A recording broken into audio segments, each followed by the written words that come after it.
Ya, perfecto. Entonces, vamos a todo este lapso de tiempo que nos resta, vamos a hablar sobre prueba, ¿no? Pero claro, prueba entendido de manera genérica, tendríamos que en todo caso hacer la precisión, la distinción y la categorización de cada uno de estos elementos para que podamos ser apropiados de manera técnica y referirnos, evidentemente, en qué situación, en qué estado procesal nos podemos hacer referencia, por ejemplo, a la fuente de prueba, cuáles son los medios de prueba técnicamente correctos y cuál es la prueba finalmente, ¿no? Para eso quisiera, si es que alguien me podría facilitar, si conocen a detenimiento los conceptos que les acabo de escribir. Repito, fuentes de prueba, medios de prueba o elementos de prueba, como más ustedes lo quieran denominar, y prueba. ¿Alguien sabe cómo es que se distinguen, cuáles son sus conceptos para poder sobre esa base tener mayor inicio y lógicamente también medir cuál es el grado o nivel que puedan tener respecto a esa temática que es bastante ejemplificadora para las cuestiones que vamos a abordar durante este lapso de tiempo? ¿Alguien me podría apoyar con esa distinción, si lo tienen clara?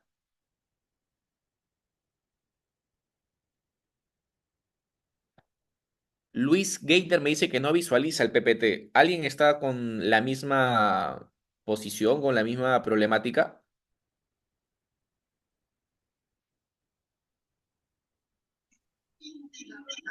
Sí se observa perfectamente. Ok. No sé si es que, doctor Derly, que tú justamente me has podido llevar a cabo esta confirmación, ¿me podrías tú ayudar, lógicamente, con esta diferenciación entre lo que se denomina fuente de prueba, medio de prueba y prueba? Algo muy genérico, algo muy básico, pero lógicamente sobre esa base ya ir a entallar con tal vez elementos un poco más técnicos, un poco más específicos para que podamos todos guiarnos y sobre eso poder tener mejor ilustración en la presente sesión. ¿Me podrías ayudar si es que fueses muy amable, por favor?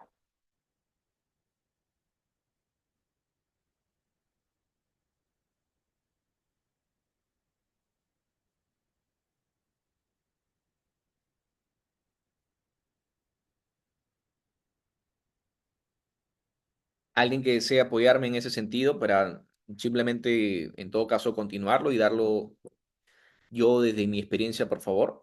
¿Alguien se anima? ¿Alguien tiene algún tipo de noción? Recuerden que estamos en una sesión académica, no hay ideas o comentarios erróneos, sino más bien es una cuestión de poder sobre la marcha generar un mejor perfilamiento de nuestros conceptos y sobre eso profundizarlos en lo que es el litigio penal, que es obviamente la orientación que les voy a dar como parte de mi actividad profesional. A ver, acá tenemos un amigo, el doctor Jorge Saldívar Palomino. Por favor, le den pase para que pueda él dar su alocución, su opinión al respecto. Por favor, los moderadores. Sí, doctor, muchas gracias. Los medios de prueba, doctor, entiendo que hay medios de prueba de cargo y de descargo, Ajá, que puntualmente van, pues, en el caso de los medios de prueba de descargo, van directamente a atacar la tesis en este caso, de la fiscalía, ¿no? A efectos de poder desvirtuar cualquier imputación en contra en este caso, del patrocinado, ¿no? Al que venimos asistiendo. ok, ya, eso es medio de prueba. Ahora, fuente de prueba, tú mismo si me podías dar esa respuesta. La fuente de prueba es, en este caso, doctor, entiendo yo que es tal como su nombre dice, ¿no? La fuente, el origen, de dónde conseguimos esa prueba, ¿no? Si es una prueba lícita, ilícita, de repente, ¿no? Bueno, creo que va de la mano con la fuente, ¿no? Con la fuente de prueba. Ok, y prueba, propiamente dicha, ¿a qué se hace comprensión ello? La prueba, en este caso, bueno, una definición técnica no sabría decirle, pero entiendo de que es el documento, podría ser el documento, un medio de prueba puede ser un documento con el cual vamos a acreditar, ¿no? Nuestra teoría del caso, nuestra hipótesis. Ya, vamos entonces por partes. Muchísimas gracias, Jorge, por la intervención.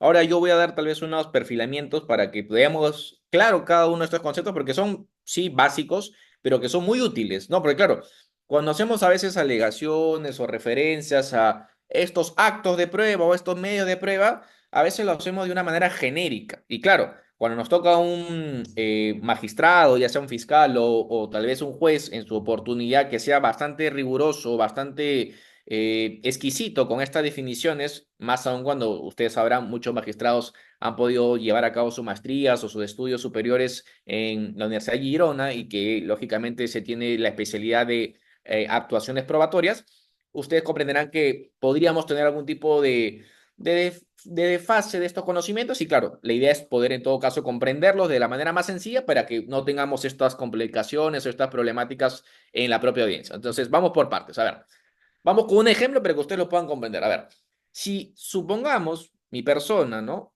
Dios no quiera, es investigado, ¿no? Por un delito de homicidio, el homicidio doloso, ¿no? Lógicamente. Ok, se entiende, se parte de la premisa de que yo habría matado o habría dado muerte a cualquier persona. Supongamos a Juanita, Pepita, ¿ok? Ok, entonces, ¿qué sucede? Lo primero que van a hacer los investigadores, le hace la fiscalía conjuntamente con el Cuerpo de Cooperación Técnica de Investigación, que sería la Policía Nacional de Perú, es llevar a cabo lo que se denomina pesquisas, eventualmente también generar algún tipo de recabo de los elementos de prueba, evidentemente, que habrían de la escena del crimen, ¿ok?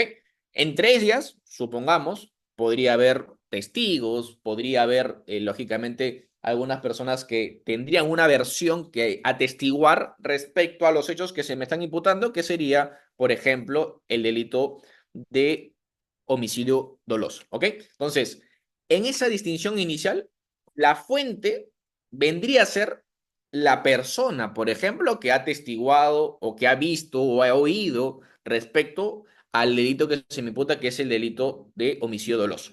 Él es la fuente de la prueba, porque él lógicamente tiene una versión, tiene un conocimiento sobre el hecho del caso, sobre el contexto típico delictivo que se me está investigando y que se me está imputando. ¿Ok?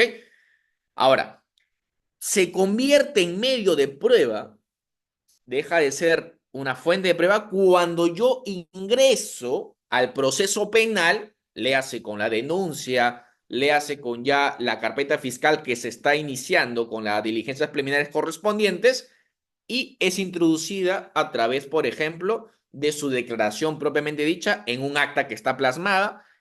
Ahí ya se convierte esta documental, si lo quieren ver así, en un elemento de prueba, obviamente de carácter de un testigo propiamente dicho, ¿no? Y por eso es que tiene todo un bagaje de poder generar este elemento de prueba de manera legítima, de manera no vulneratoria con derechos fundamentales, porque claro, la regla es esa precisamente. Yo no puedo introducir un elemento de prueba, ¿no? A través de una fuente que haya sido viciada porque ya no tendría validez de medio de prueba y por consiguiente no podría ser actuado, ¿no? Supongamos, para ir con el ejemplo y se pueda comprender de mejor manera. Yo he torturado a la persona que, por ejemplo, es la que ha testiguado para que cambie su versión o para que se indique a otra persona, ¿no? O si lo quieren ver más sencillo, alguien más, supongamos un efectivo policial o cualquier otra persona, lo ha podido generar algún tipo de grado de coacción para que él pueda declarar, ¿no? Lógicamente, en buen sentido de la palabra, en el sentido de que va a colaborar, va a cooperar, va a coadyuvar a la investigación. Pero claro, como ha habido una coacción para que esta persona no dé su relato voluntario y libre, sino que más bien ha habido una coacción de por medio, ahí ya hay un vicio de esa fuente de prueba que se quiere ingresar como elemento de prueba y por consiguiente no podría realizar, en este caso, una valoración probatoria respecto a ello. ¿Ok?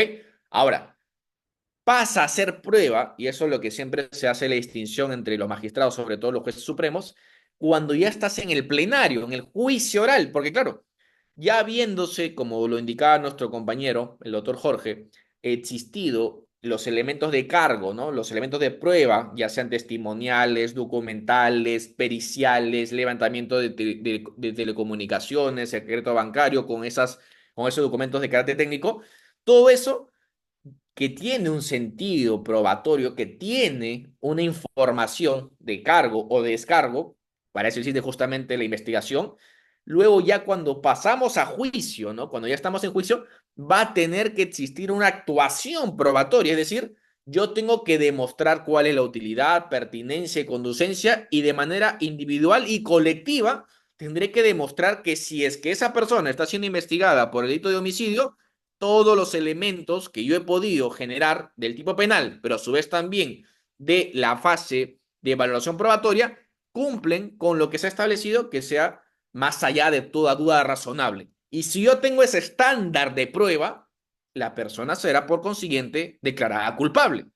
En sentido contrario, si no lo hace de esa forma, la persona tendrá que ser absuelta. Pero ese bagaje de análisis que tendrá que hacer, evidentemente, el destinatario de los alegatos que va a vertir en su oportunidad el Ministerio Público como representante y titular de la acción penal, y a su vez también la defensa técnica y muy probablemente la parte de gravedad, tendrá que ser merituados desde la parte lógica, desde la parte también de las máximas las experiencias y de manera razonable y proporcional por el juez para que pueda existir ese estándar probatorio que les indico que sea de certeza, es decir, que no haya ningún tipo de hipótesis alternativa de la cuestión que se me está investigando para que yo pueda deliberar correctamente y sentenciar, ya sea de carácter condenatorio o de carácter absolutorio. Acá veo que algunos me indican si estoy todavía proyectando. No, solamente todavía lo he dejado en esta primera parte. Vamos a avanzar poco por poco, porque claro, yo quiero primero empezar con lo más esencial, porque a veces se confunde el hecho de hacer referencia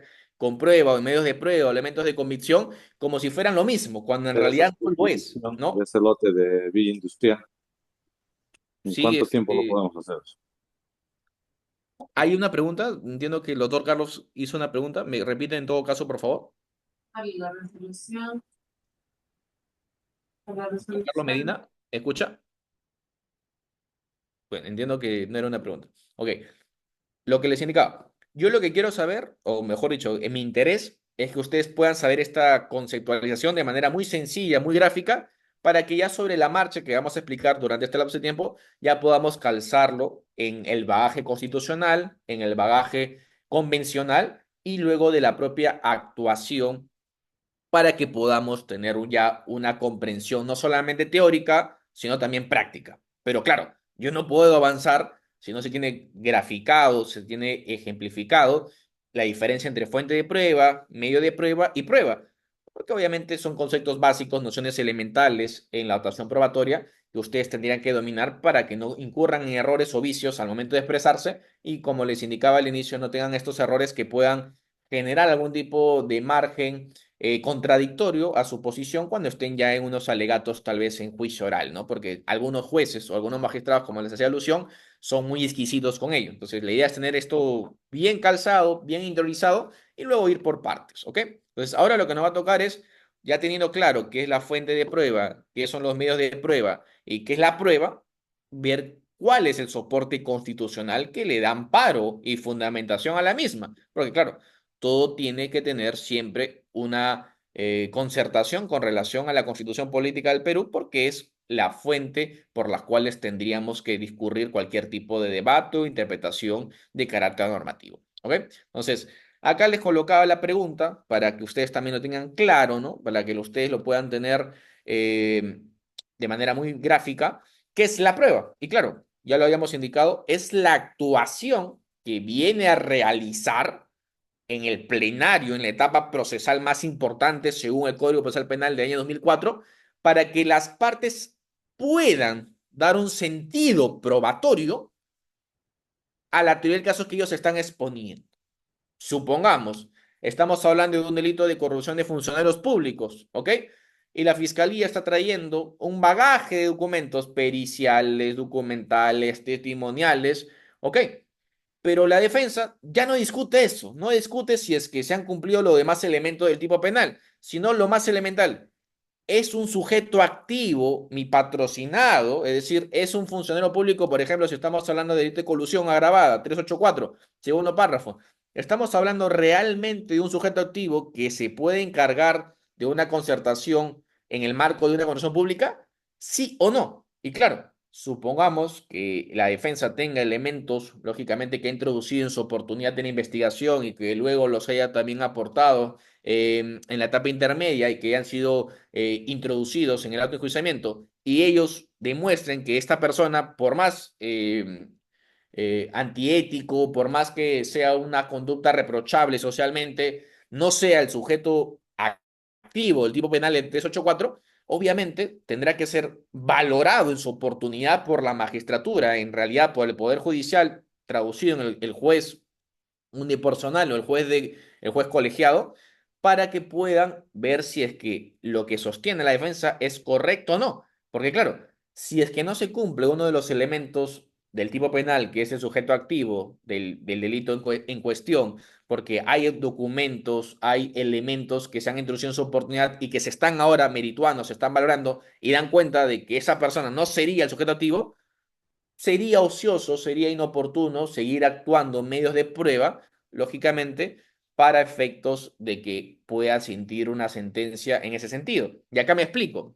Porque claro, lo peor que le puede pasar a un litigante es que su teoría del caso sea que sea más bien una cuestión de tipicidad de la conducta. Porque, ¿por qué? Se preguntarán ustedes. Porque claro, esos tipos penales que no están bien sustentados de la parte jurídica o probatoria por parte de la fiscalía, no deberían haber pasado justamente el plenario. Deberían haberse quedado en la etapa intermedia porque no estaría siendo subsanada, no estarían siendo levantadas estas observaciones de carácter sustancial, obviamente por parte de la defensa que hacía postulado. Pero supongamos, y siempre le va a pasar a ustedes también, que igualmente en juicio oral se esté discutiendo lo que significa la tipicidad de la conducta por cuestión de que no se ha valorado la calidad del sujeto activo, que es lo más importante al momento de hacer definiciones de un delito de infracción de deber como es un delito contra la administración pública, tendrá el juez de primera mano que decir o valorar o merituar si es que esta persona en realidad es o no un funcionario público. Y acá seguramente habrá para gustos y sabores. ¿Por qué? Porque si somos conscientes desde el primer momento que instalamos la audiencia y sabemos que la defensa está yendo por ese lado, lo primero que debería hacer un juez es ver evidentemente si estamos ante un sujeto activo adecuado, idóneo, por la propia investidura que tiene esta encargatura del tipo penal de 384. Y si no la tiene, es decir, es atípica la conducta, ya no tendría sentido llevar a cabo toda la actuación probatoria. Lo mismo ocurriría, por ejemplo, si estamos hablando de un caso que ya prescribió. Si ya llega un caso a juicio oral y la defensa sostiene, porque hay un relato lineal del tiempo o temporal, que ya la causa ha prescrito, los jueces tendrían que evidentemente dar cuenta de ello inmediatamente y resolver en ese acto si es así o no lo es, para que no tengamos que discurrir toda una fase probatoria en el juicio oral de manera inoficiosa, inoportuna, que podría generar 2, 3, 4 años de juicio y no acabar. ¿Por qué? Porque, claro, perjudica no solamente a la persona investigada, sabiendo que la causa ya habría prescrito o evidentemente no podría ser la persona, el sujeto activo correspondiente, sino también al erario público, porque son audiencias o sesiones de audiencias que van a ser prolongadas en el tiempo y que van a ser costeadas por todos nosotros. Porque evidentemente nosotros somos los que pagamos los impuestos correspondientes para efectos de que se puedan costear o se puedan pagar las mensualidades o los sueldos que perciben los magistrados en su oportunidad. Con lo cual, acá sí es una crítica ya seguramente para efectos de lo que significa ir a un lapso de tiempo totalmente incomprensible en la etapa de juicio oral cuando se tienen unas causales invocadas por la defensa en las que, por ejemplo, haya una prescripción o haya una tipicidad de la conducta, ¿ok? Pero sustrayéndonos de esas excepciones, porque en realidad debería ser excepciones, porque en el juicio oral no deberían estar esas causas presentándose o invocándose, lamentablemente en nuestra praxis sí lo es, pero sustrayéndonos de esa excepción, lo que se va a ventilar en juicio, como les hago referencia, es que el juez, a partir de lo que las partes le introduzcan de información, y es por eso es que ese principio de oralidad, son las partes las que remarcan, las que establecen las pautas para efecto de generar una convicción al juez de que el sentido de prueba de ese documento, tanto de manera individual como de colectiva, dan la razón o dan cuenta de la existencia de un delito o no. Y acá les pongo un caso tal vez que he podido yo también defender en su oportunidad en la etapa de juicio oral, en la que pueda reflejar cómo es que, por ejemplo, la fiscalía a veces tiene una posición de teoría del caso que no se condice con los elementos de prueba que ofrece o presenta en la etapa del juicio oral. Supongamos que estamos siendo imputados por un delito de disturbios, ¿no? Porque supuestamente habríamos agredido, habríamos generado algún tipo de complicación a una autoridad pública, supongamos un efectivo policial, ¿ok? Y yo presento que el supuesto agraviado de esta acción de disturbios sería el efectivo policial. Pero al momento de introducir las pruebas, supongamos certificado médico legal o la propia interacción inicial entre el médico tratante y el efectivo policial, que supuestamente es el agraviado, deberían coincidir con el objeto que tiene la persona para poder generar justamente este agravio. Pero supongamos, porque eso justamente fue lo que pasó en el presente caso que les voy a comentar, que el supuesto objeto es imposible material y jurídicamente que lo haya ocasionado algún tipo de lesión en cualquier tipo de extremidad al funcionario público competente, como en este caso es el efectivo policial. Les voy a contar el caso para que ustedes lo puedan contextualizar y lo puedan comprender del todo. Supongamos, hay una persona que participa como manifestante de unas marchas pacíficas y en esas marchas pacíficas hay, en este caso, el uso de bombinas o materiales de auxilio de salvataje para que las personas puedan estar en ese momento visualizando el escenario para que no puedan lógicamente ser heridas o caerse, ¿no? Es parte cuando ocurre una manifestación que las autoridades municipales apagan las luces justamente para llevar a cabo estas acciones, ¿ok? En ese contexto, se prenden las luces y hay un efectivo policial agraviado, supuestamente en la pierna derecha, ¿ok? Cuando el efectivo policial va a hacer su certificado médico con el médico tratante, nunca le hace referencia de que habría sido lesionado. Nunca le hace referencia de que esta persona, supongamos, habría sido víctima de una lesión con explosivos, con agentes eh, eléctricos o cualquier otra referencia. Simplemente indica que ha sentido un golpe, ¿no? Y por eso es que está lesionado. Ok. Si la fiscalía está yendo por una imputación de disturbio, por una lesión, e indica que el objeto que habría utilizado esta persona es un objeto explosivo, un objeto incendiario, un objeto cualquiera descripción, obviamente de una complejidad, pero que no es un objeto contuso, cuando vayamos al juicio, ¿no? Cuando vayamos al juicio y digamos, ¿cómo es factible que tú le imputes supuestamente haber ocasionado una lesión respecto al uso de un objeto incendiario, le hace también explosivo, y que no haya ningún tipo de quemadura, no haya ningún tipo de fisura en sus botas o en sus zapatos, sino simplemente un golpe? ¿Ok? Ahí en la actuación probatoria, la fiscalía va a persistir en que ese objeto incendiario explosivo fue el producto de esta lesión. Pero claro, si analizamos a profundidad, y muy probablemente ya como parte de la defensa solicitemos la actuación de una pericia de parte, sabremos materialmente que el objeto explosivo, objeto incendiario, no genera ese tipo de lesiones en las partes o extremidades o en los zapatos o la investidura de una persona, sino que más bien detona, es decir, genera una explosión de tal magnitud que podría la persona perder la pierna. Entonces, si esto es así, y ya no hay una correspondencia entre el supuesto objeto utilizado y la supuesta lesión, en la actuación probatoria, el juez tendría que decantarse por ya sea una condena, porque igualmente persiste y tendría sentido, tendría coherencia, tendría algún tipo de razonabilidad lo que propone la fiscalía, o en sentido contrario, ya sea porque hay una duda que le favorece a la persona imputada, y esto tiene que ver mucho con derechos y principios fundamentales del derecho procesal penal, como es, por ejemplo, el individuo pro reo. Nadie podría ser condenado si es que existe una duda razonable que todavía le asiste.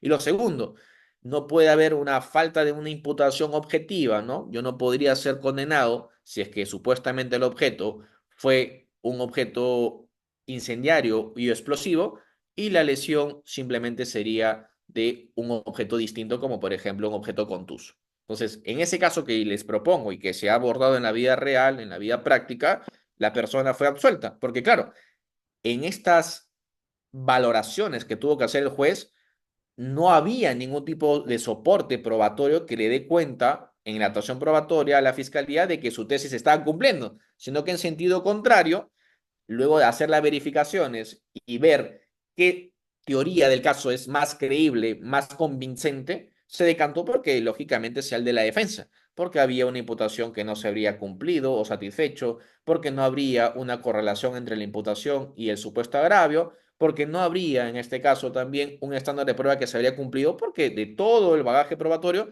se da cuenta ya sea de una insuficiencia probatoria o eventualmente de una duda que le asiste a la persona, en este caso acusada. Y por consiguiente, en esta actuación probatoria en el plenario, la persona tendría que ser absuelta. Esto es la prueba. Es la actuación, el análisis y la valoración que tendrá que hacer la magistratura para poder resolver un conflicto que está postulando como pretensión incriminatoria de la fiscalía y que a su vez también como parte de la contradicción lo está ejerciendo la defensa, y del decantamiento de esta valoración de ambos discursos, de ambas historias, de ambas pretensiones, tendrá que hacer una conclusión que sea basada en lógica, basada en máximas las experiencias, basados en ciencias, por eso es que a veces es útil o pertinente la utilización de pericias, y lógicamente también la coherencia entre los elementos de prueba que haya presentado la Fiscalía en su oportunidad y su coherencia interna y externa. Y acá tendrán que ustedes seguramente también tener presente lo que sostiene la Corte Suprema respecto a la valoración de los testigos y de las víctimas en el acuerdo plenario de 2005. Si no hay un sustento coherente de manera interna y externa, esta última le hace una corroboración periférica, simplemente estaremos hablando de una simple imputación genérica, vaga, pero que no sea capaz, obviamente, de generar un sustento de condena en contra de una persona, porque sería atentatoria a su derecho al debido proceso, al derecho de defensa y la tutela jurisdiccional efectiva. Esto es prueba, ¿ok? Ahora, y acá también las había indicado, la diferenciación entre el elemento de prueba, ¿no? El elemento de prueba ya es la incorporación, como les estaba indicando, al proceso penal y tiene que cumplir ciertas reglas, ciertos parámetros, ciertos lineamientos que, en resumen, tendrían que calzar siempre con la legitimidad y la legalidad de esa prueba. Por ejemplo, si yo soy efectivo policial y yo sé que hay una persona que me han indicado, ¿no?, de que se dedicaría al tráfico ilícito de drogas, yo no podría simplemente por ese aviso, por ese soplo, por esa información reservada, si lo quieren ver así, ingresar introspectivamente a este recinto de esa persona, de su morada o su vivienda, porque estaría flagelando su derecho, lógicamente, a la inviolabilidad de domicilio, porque no estaría ante una causal de flagrancia delictiva, ni tampoco tendría en este caso un estado de emergencia, o por último no tendría una resolución judicial que me da cuenta de esta existencia, de la necesidad de yo poder ingresar. Y claro, si yo a raíz de esta detención arbitraria, de este ingreso al domicilio de manera prohibitiva, sustraigo elementos de prueba, estos elementos de prueba ya nacieron muertos, porque claro, lo que va a ocurrir es que esa persona, que es la afectada en sus derechos fundamentales, como lo estamos mencionando, ya pueda postular la exclusión probatoria de estos elementos de prueba porque han flagelado, han vulnerado, evidentemente, sus derechos fundamentales. Y esto es lo que se denomina, al menos desde la teoría de la prueba, como el fruto del árbol caído, ¿no? Todo lo que surge a partir de una vulneración o un atentado de un derecho fundamental no podría tener una inclusión para efecto de generar una condena en contra de la persona que ha sido la perjudicada o la agraviada de ese escenario vulneratorio o atentatorio de su derecho fundamental. En consecuencia, ese bagaje documental o bagaje testimonial o bagaje simplemente pericial no tendría ningún tipo de sentido. Y acá es donde la problemática, porque claro, se entiende la ímpetu, se entiende a veces esta necesidad de luchar contra la criminalidad organizada, evidentemente en nuestro país que está generando bastantes perjuicios a toda la sociedad, pero si no sabemos cómo llevar a cabo en la praxis la debida actuación de las funciones y competencias de cada una de las autoridades combinadas con los parámetros de observancia obligatoria que tiene que reunir cualquier tipo de ingreso de fuente de prueba como elemento de prueba, no solamente tendremos una investigación frustrada, sino que a su vez también esos heroicos elementos, ya sea policiales o fiscales, que hayan hecho ello en ese afán de generar una protección a la sociedad, pueden ser sancionados, ya sea porque van a iniciar una investigación en inspectoría o probablemente también por la comisión de un posible delito en su contra, y esto entorpece la lucha contra la criminalidad organizada. Por eso es que siempre es necesario tener actualizaciones, capacitaciones en todos los estamentos de las autoridades públicas, principalmente vinculados con la investigación criminal, para que no se puedan generar este tipo de caldos de cultivo para ya sea la arbitrariedad o eventualmente en este desconocimiento la vulneración de algún tipo de derecho de las personas que sí se podrían generar quiebres en las actuaciones que podrían a su vez vincularlos con un escenario criminal. ¿Ok? Ahora, el artículo 156 del Código Procesal Penal, ¿no? Nos indican qué son los objetos de prueba, ¿no? Es decir, ya están tasados, si lo quieren ver de esa forma, para efectos de, a su vez, tener algún tipo de nomen juris, si lo quieren ver de esta forma, en el proceso penal, ¿no? Nos dice, los objetos de prueba son los hechos a que se refieren la imputación, la punibilidad, la determinación de la pena o la medida de seguridad, así como los referidos a la responsabilidad civil derivada del delito. Claro, dentro de esto también hay una excepción.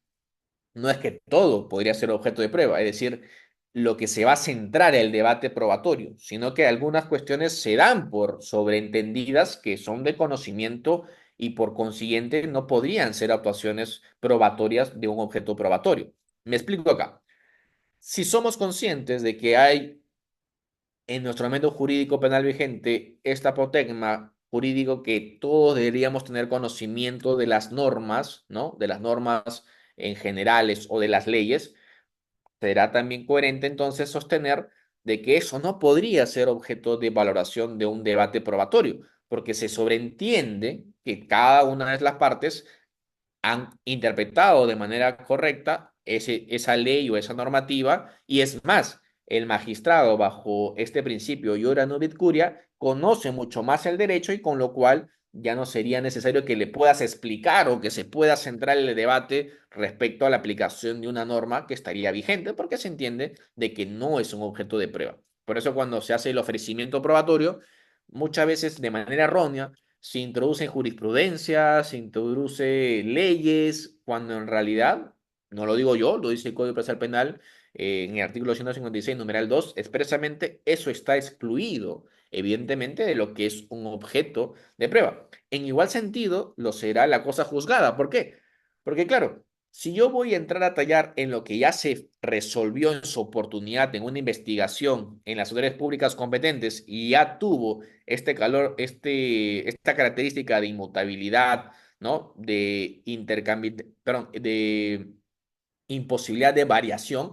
En consecuencia, ya no puedo en una nueva escenario de pronunciamiento de una autoridad pública como ese Poder Judicial, por ejemplo, centrarme en lo que ya fue resuelto. Sería más bien vulnerar las garantías que tiene la calidad de cosas juzgadas y es más, podría lindar con algún tipo de contradicción entre resoluciones judiciales que generaría a su vez una impredictibilidad de las decisiones judiciales y con todo ello una vulneración a lo que se denomina la seguridad jurídica estatal, con lo cual no se puede, evidentemente, por estas causales o estas razones, llevar a cabo un objeto de prueba respecto a ello. ¿Ok? Ahora, también es que no se puede llevar como objeto de prueba lo que es notorio, lo que es público y notorio, ¿no? Esto, supongamos, si es que actualmente, para abordarlo desde la primera ejemplificación de lo más actual, ¿no? Ahorita ha existido una polémica, una vez más, a partir de una decisión pública de las autoridades del JNJ, para que se pueda destituir a una fiscal de la nación, ¿ok? Y ha ingresado una ex fiscal de la nación, ¿ok? Eso es público notorio. Tanto es así que inclusive salen los medios de prensa, ha sido noticia durante estos por lo menos 2 horas. Es más, va a existir pronunciamiento de acá seguramente toda una semana. Y claro, si en algún momento alguna autoridad tendrá que observar, tendrá que apreciar, tendrá que valorar, tendrá que merituar este caso, se podría indicar de que ese hecho de que ha sido destituida y ha sido reincorporada a otra ex fiscal de la nación como parte de esta investidura es un hecho público notorio. Ya no amerita, ya no vale la pena citarlo o ofrecerlo como elemento de prueba. Lo que sí podrá ser elemento de prueba o objeto de prueba para una actuación probatoria, por ejemplo, será la fecha de notificación de estas decisiones, eventualmente el informe o la resolución que se has pedido, eso sí, pero no el hecho de que esa persona ha sido o ha dejado de ser ya una fiscal de la nación por una decisión de la JNJ, ¿no? Es un hecho público y notorio. Ok. Lo mismo son las máximas de la experiencia, ¿no? Supongamos que en tales fechas, tales periodos de tiempo, en tal territorio de nuestro país, siempre hay lluvias, ¿no? Supongamos, de enero a febrero, toda la vida, todos los años, todas las décadas, todos los siglos, siempre en tal territorio de nuestro país hay lluvias. Entonces, una máxima en la experiencia, ya no tengo yo que forzar, lógicamente, esa valoración porque eso se tiene como parte de la misma. O la segunda explicación, cuando llueve, ¿no? Evidentemente la ropa se moja, ¿no? Entonces, en esa simplificación, si lo quieren ver de esa forma, no sería objeto de prueba o no sería objeto de valoración porque se sobreentiende que es obvio, es evidente, ¿no? Esas cuestiones no tendrían que ser introducidas o no tendrían que ser contenidas en un objeto de prueba porque simplemente carece de relevancia u oportunidad para lo que se debe centrar la propia defensa, ya sea en las cuestiones de la imputación, en las cuestiones de la punibilidad o en cualquier tipo de determinación de pena en correspondencia. ¿Ok? Eh, ahora, avanzando. Acá es lo que había indicado al inicio y tal vez acá tal vez un poco más técnico. La distinción entre fuentes y medio de prueba, ¿no? Es que las fuentes es la existencia real, es la existencia de cómo es que surge esa información que nos va a llevar a cabo el contenido de una actuación dentro del proceso penal. Es el origen, si lo quieren lo ver así, ¿no? La existencia real de la información que se va a suministrar posteriormente al proceso penal y que obviamente recae o se soporta en información que puede ser suministrada, por ejemplo, por un testigo que luego va a ser ya propiamente citado como un órgano de prueba, si lo quieren ver así, más técnico, como un medio de prueba, ¿no? Porque ustedes saben que el medio de prueba, que es la existencia legal, la existencia palpable, la existencia procesal, obviamente es lo que se puede valorar, lo que se puede generar como información que se suministre a autoridades públicas y que éstas tomen una decisión. Y acá tal vez les romperé tal vez una ilusión que muchas veces hemos tenido en su momento, en su oportunidad, cuando hemos sido amantes de la cinematografía de Estados Unidos principalmente, en el common law, ¿no? Y en el cual hemos visto siempre que en un plenario, en un juicio oral, ya todo está perdido para la defensa, ya prácticamente la persona va a ser condenada a la pena de muerte o va a ser llevada a cabo a la silla que lo va a electrocutar, pero antes de que acabe, sacan un documento, ¿no? Sacan un documento y ese documento les va a servir para ya superar toda la incidencia y que sea absuelto. Claro, eso en nuestro ordenamiento jurídico penal vigente no es posible, porque no solamente hay estadios procesales para que se pueda introducir la prueba, sino que a su vez también hay esta información que tiene que ser contenida en el ámbito procesal. Y por más allá que esa información sea verdad, que esa información sea real, si no ha sido introducida, ya sea en la formalización, ya sea en diligencias preliminares, ya sea en etapa intermedia o de prueba excepcional en juicio oral, lamentablemente ya a último minuto no podrá ser objeto de evaluación o pronunciamiento en el caso en concreto. Y acá les pongo un caso muy gráfico, ¿ok? Para que ustedes también lo puedan comprender tal vez de mejor manera. Supongamos que ustedes están siendo acusados por la ex pareja suya, su ex cónyuge o su ex, no sé, conviviente o simplemente su ex pareja sentimental, ¿ok? Y ustedes tienen como su as bajo la manga que esa persona siempre ha denunciado a sus ex parejas cuando han terminado, ¿no? Por cualquier delito, ya sea por, no sé, eh, maltrato psicológico, por violencia psicológica, supongamos, a cualquier delito que sea obviamente un delito de carácter clandestino, un delito de no presencia de delitos, o mejor dicho, de elementos de prueba directos, sino de manera indirectas. Y sobre eso, tu información que tú has investigado, seguramente con algún tipo de tiempo detrás, es entender el caso de que esa persona tiene un patrón de conducta que siempre ha denunciado a todos sus exparejas durante los 10 años que ha tenido como parte de su adolescencia, como parte de su vida en general, ¿ok?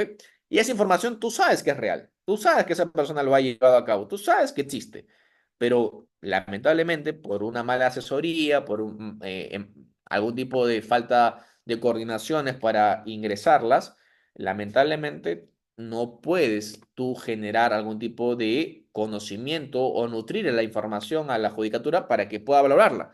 Y si tú pensabas, tenías como idea de que al último momento, introduciéndolo, ibas a generar un efecto rebote y que todo se iba a conllevar a una absolución, eso es mentira, ¿no? Lamentablemente ha dejado pasar todo ese lapso de tiempo y como tal, el juez o la magistratura ya no podrá tener esta oportunidad de valorarlo porque simplemente no fue introducido en su momento o en su etapa correspondiente.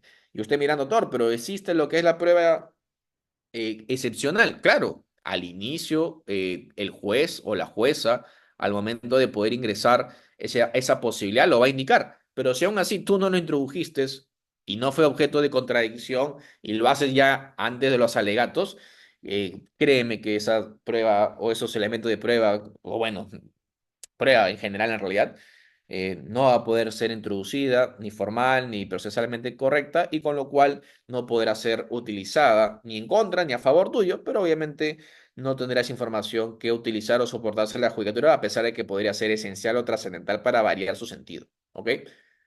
Ahora, la excepción a ello es cuando ya obviamente tú haces una revisión de condena, ¿no? Pero eso es lo triste, o sea, vas a esperar a que te condenen para que luego de todo ello puedas recién introducir una prueba. Y claro, desde la parte estratégica, desde la parte legal, desde la parte de el derecho a la libertad, comprenderán de que no es lo correcto en principio o de forma per se, ¿ok? Acá me dice la doctora Merly Gutiérrez, ingresarlo como habeas corpus de prueba nueva. A ver, acá vamos por partes. El habeas corpus es cuando ya tú estás, en este caso, afectado en derecho a la libertad o eventualmente ya uno de ámbito conexo a la misma, ¿ok? Y claro, eso es muchas veces ya se condice cuando tú estás condenado, ¿no? Cuando estás con una sentencia condenatoria para efectos de que se pueda llevar a cabo la misma. Pero si estás en un plenario y tú has tenido la etapa intermedia, ¿no? Para poder ingresarlo dentro de estos 10 días que nos dan para efecto de introducirlo a medio de prueba correspondientes para que sean actuados en juicio oral previa revisión en la etapa intermedia, en este control probatorio, y no lo has introducido, y luego cuando iniciado el juicio oral, a pesar de que la judicatura te dio también esta opción de prueba nueva, o eventualmente prueba excepcional, porque tienen cada una estas distinciones, ¿no? Prueba nueva es la que nunca se obtuvo, a pesar de que pudo haber estado en la carpeta fiscal, que es lo que a veces ocurre. Acá voy a tal vez a determinar un poquito porque son pronunciamientos recientes de la Corte Suprema. Prueba nueva no es aquella que simplemente no se introdujo en su momento, sino que habiéndose introducido, por ejemplo, no fue objeto de pronunciamiento ni por la Fiscalía, ni por la Judicatura, ni por la defensa por error. ¿Ok? Entonces, como no fue objeto de pronunciamiento, porque no se hizo de esa forma, por una falta de diligencia, por una falta de interés, por una falta de seguimiento, lo que fuese, la Suprema nos ha hecho recientemente, el presente año, que eso es una prueba nueva y que por tanto podría todavía ser objeto de valoración para efecto de generar un cambio de la sentencia. ¿Ok? Pero la prueba excepcional, ¿no? Que es distinta a la prueba nueva, ojo, es distinta, es cuando ya no tienes otro, es como un corset, ¿no? Un salvavidas, un salvataje, si lo quieren ver así, ¿no? Yo ya no tengo formalmente, procesalmente hablando, la opción de poder introducir elementos de prueba porque ya perdí, ya caducó este escenario procesalmente hablando, ¿ok? Pero lo que me dice el Código Procesal Penal es que de manera excepcional y sí, y solo sí, es trascendental para que se pueda determinar una posible variación de la determinación de responsabilidad de una persona, es que yo la puedo introducir fundamentadamente o debidamente motivada, ¿ok?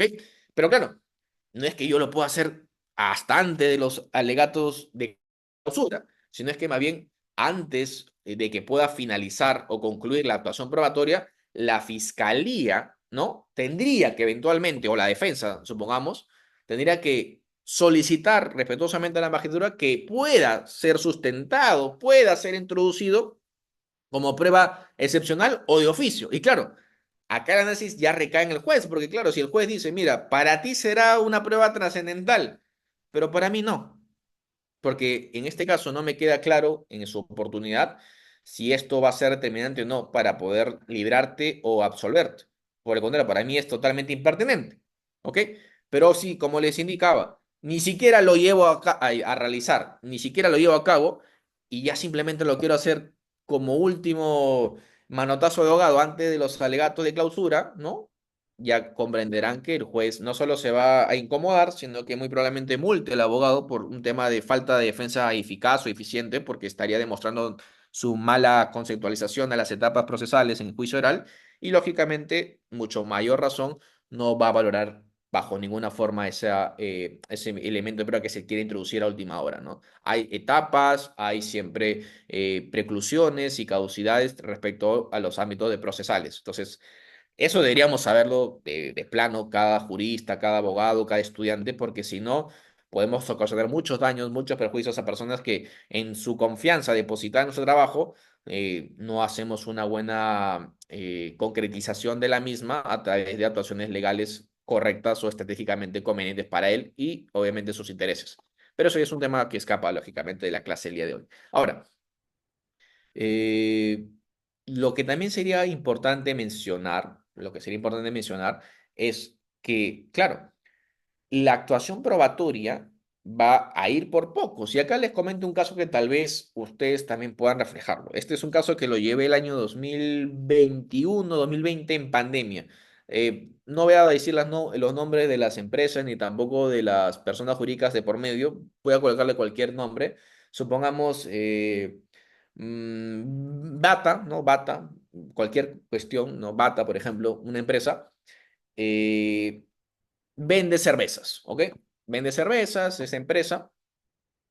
Y claro, en la en la época de pandemia global COVID, estaba ciertamente algunos negocios, algunos empresas o algunos roles empresariales o de negocios excluidos o restringidos, por lo menos, para que obviamente no se pueda sopesar la integridad, el bienestar o inclusive la vida de la persona que es el trabajador, ¿ok?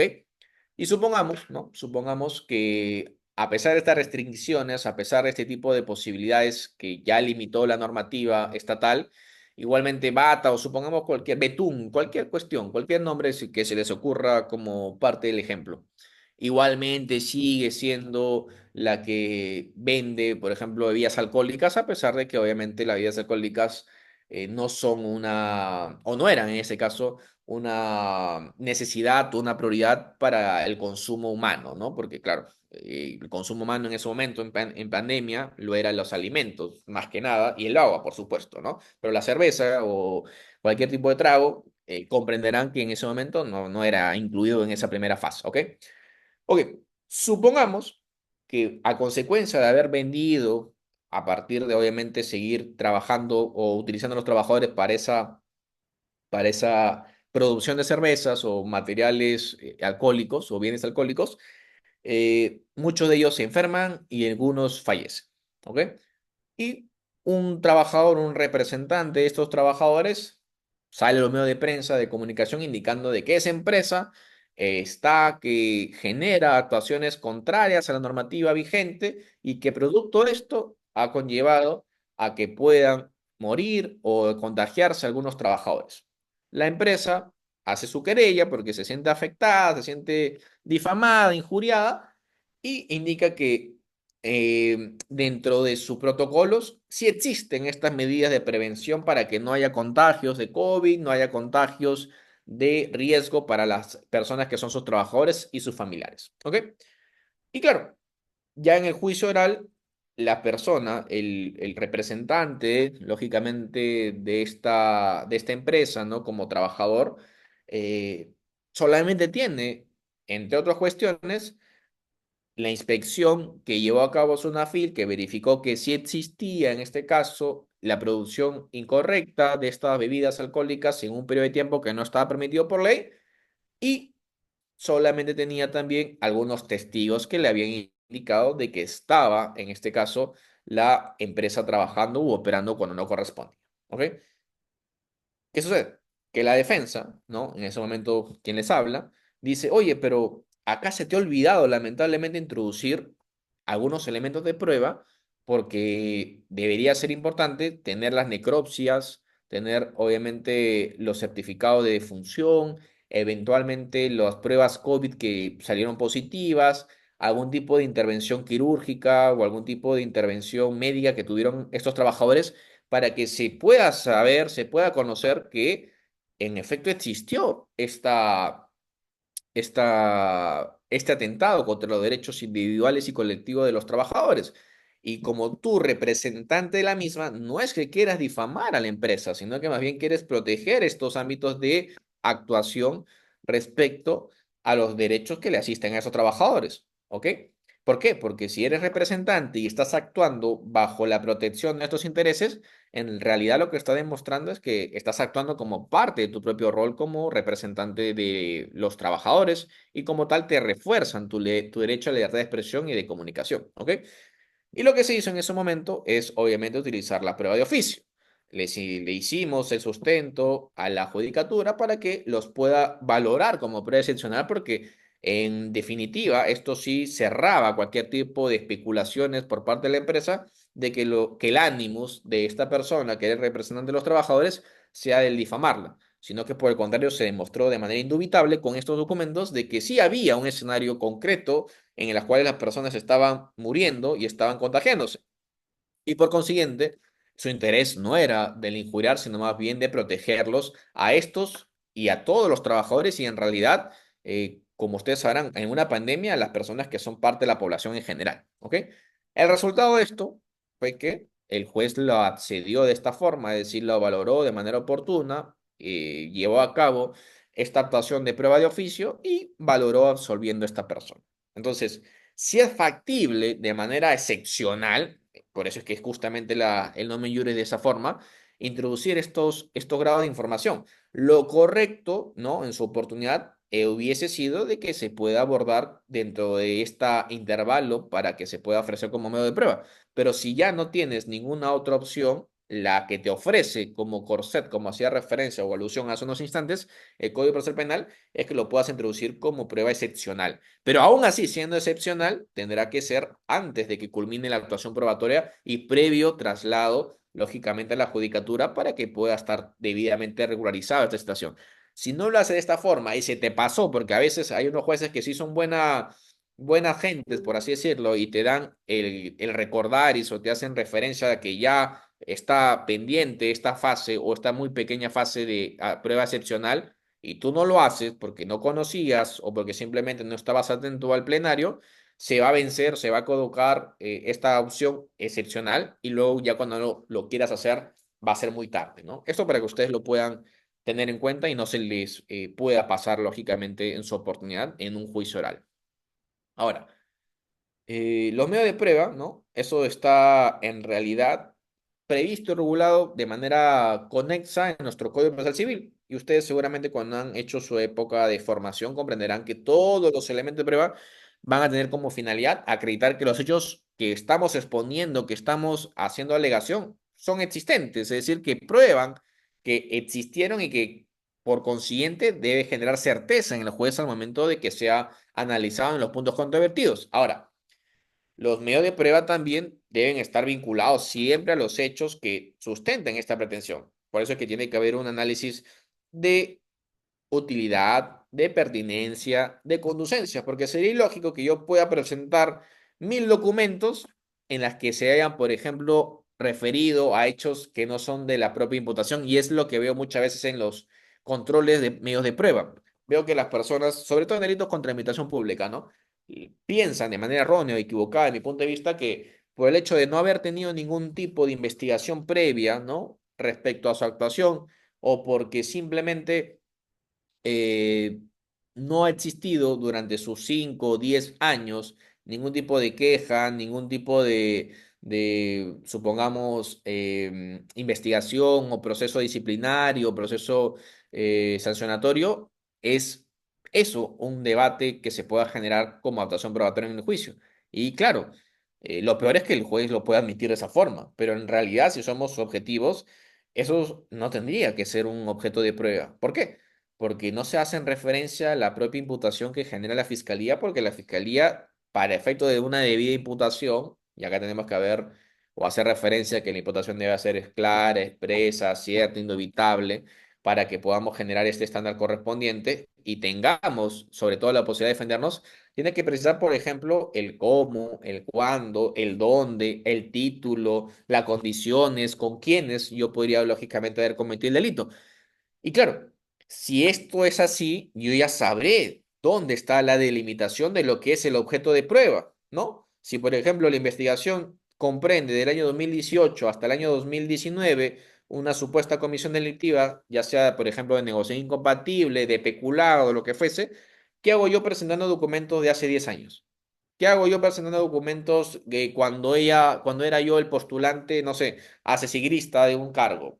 Ninguno carece de relevancia.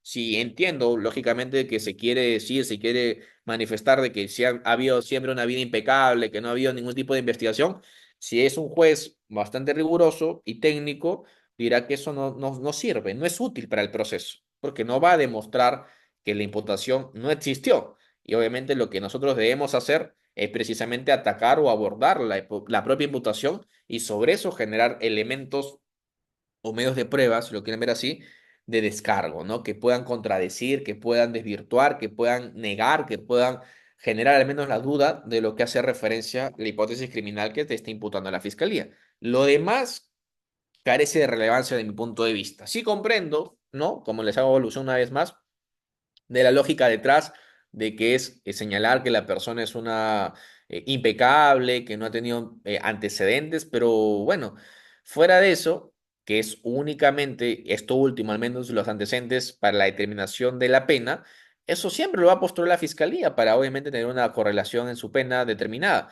Pero luego de que no haya investigaciones disciplinarias o sanciones disciplinarias o éticas, etcétera, o por ejemplo, también lo he visto muchas veces, ¿no? Hacer cartas de vecinos, no sé, de autoridades públicas que indican o dan fe que esa persona es loable, que es una persona correcta, en realidad no es un objeto de prueba, ¿no? No debería introducirse, debería denegarse en realidad, pero lo lamentable es que a veces muchos jueces, no sé si por un tema de falta de comprensión de lo que realmente es un control de prueba, no lo hacen o simplemente porque parten de la premisa, como anteriormente se hacía, en el Código de Procedimientos Penales hago referencia, de que todo podría lógicamente servir para el proceso y por consiguiente tendría que ventilarse también como parte de la actuación probatoria. Que eso, de mi punto de vista, ya ha visto superaciones, ya estaría zanjado, pero aún así tenemos estos pronunciamientos en ese sentido que de mi punto de vista son erróneos.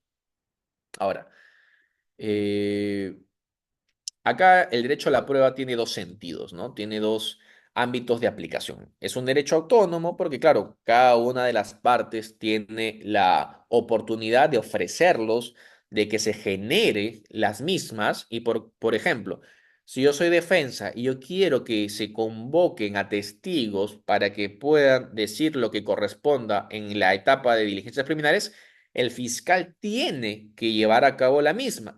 No es dable, no es correcto que el fiscal simplemente recoja elementos de cargo, sino lo que indica el título preliminar del Código Procesal Penal es que efectivamente la investigación, al menos las diligencias preliminares y toda la etapa de investigación en general, sean con la finalidad de obtener bagaje probatorio de cargo como descargo. Es decir, no solamente me debo interesar en lo que le puede incriminar a esa persona, sino también a su vez lo que no la puede incriminar para efecto de yo hacer luego, posteriormente, un análisis y ver si es que efectivamente tengo el mérito respectivo para superar la siguiente fase procesal o no.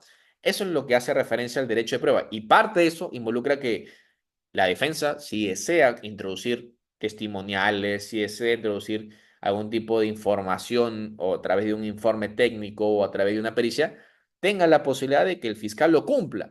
Y si no lo hace, sí estarían afectando su derecho y ahí hay un pronunciamiento, por ejemplo, también reciente de la Corte Suprema que diga si es que no se permite ello, están afectando tu derecho a la prueba y por consiguiente habría una nulidad respecto a las demás actuaciones que estaría llevando con la Fiscalía y se tendría que retrotraer hasta el momento en el cual no se te dejó llevar a cabo esta actuación dentro de las diligencias o la etapa de investigación preparatoria, porque lógicamente sería arbitrario, no sería dable un estándar de un debido proceso como parte de una garantía constitucional que le asiste toda persona investigada. Acá tengo la mano levantada de nuestro amigo Diego Inostroza. Por favor, si los moderadores le puedan dar el pase para que pueda dar su pregunta o su duda, por favor.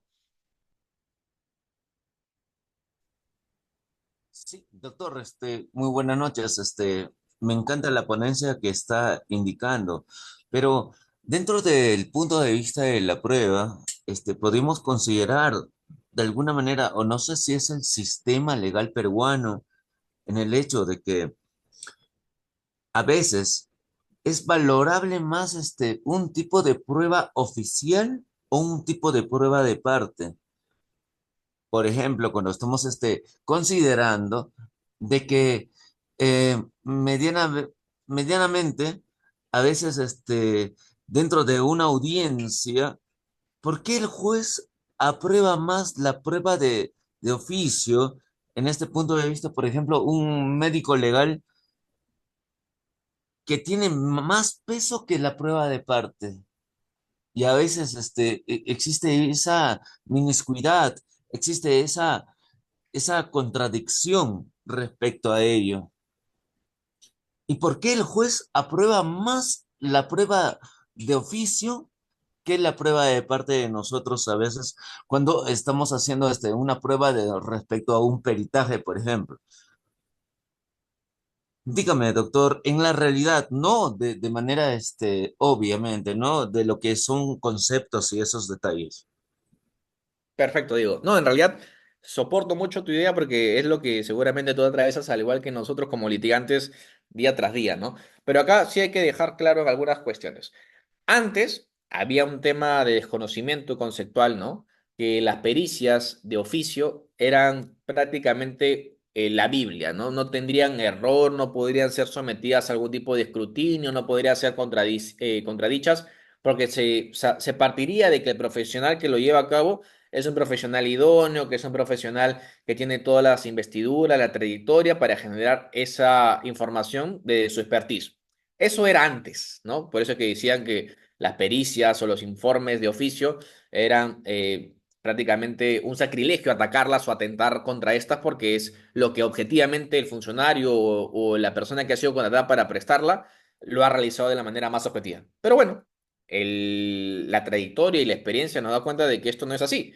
Como cualquier elemento de prueba, ya sea de carácter técnico o pericial, obviamente tiene que importar más allá de quién lo hace, en realidad el contenido de la misma. Y acá les indico justamente el caso que les hacía mención.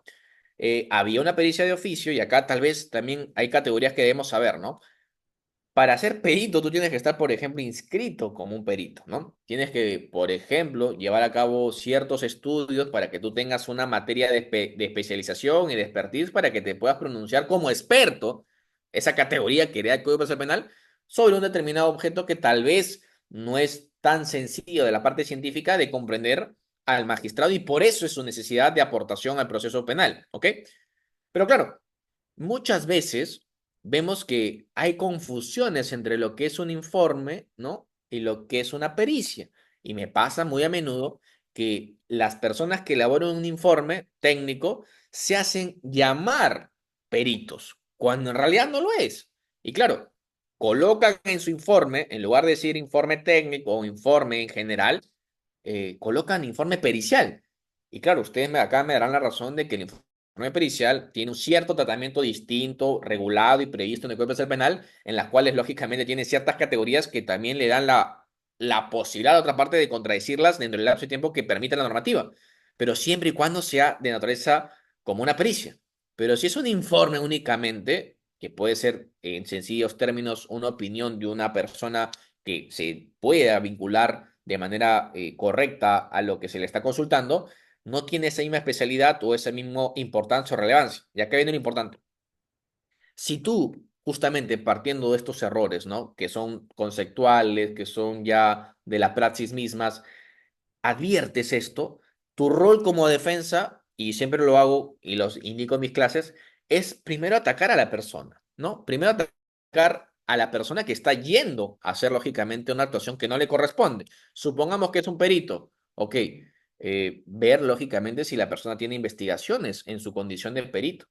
Porque nadie hace eso, pero en realidad sí debería ser lo primero y primordial que nos debe interesar como personas que defendemos la libertad de una persona que está investigada o acusada, saber si es que la persona que está haciendo esa pericia, que supuestamente tiene tantas especialidades, tiene tanta expertise, realmente no ha cometido errores, no ha cometido excesos en todas las oportunidades que ha podido actuar como perito. Primero, primer paso.